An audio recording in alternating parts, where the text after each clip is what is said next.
материнское счастье, свадьба старшего сына. Война, потери, траур, одиночество, рождение внука. Жизнь главной героини повести Айтматова «Толганай» не череда событий, а смена сильных переживаний. Из них, понятных и без слов, собрал свою постановку Сергей Землянский. Наполнил ее мимикой, жестами, танцами, смехом, плачем, музыкой и светом. За 8 лет спектакль показали не только в разных городах России, но и в Прибалтике, Белоруссии и Китае. А многочисленные зрители то и дело замечали, из зала выходили как оглохшие. Сергей Землянский – это, так скажем, особняком стоящий режиссер, который появился на этой поле деятельности режиссуры.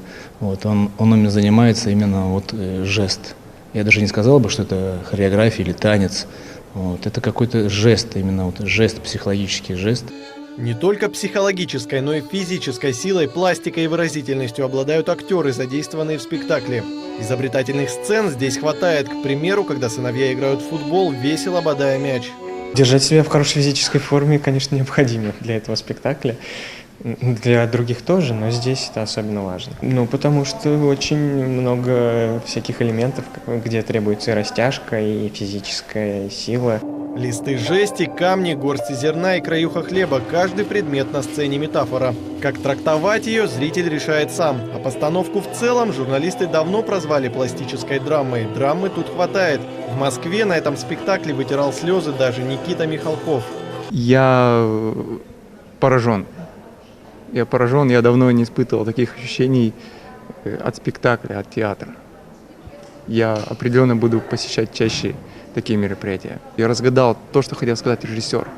Через свои образы он доносил эти реалии войны, как это было, как уходили люди, как это тяжело им давалось, как они скорбили. Мне очень понравился.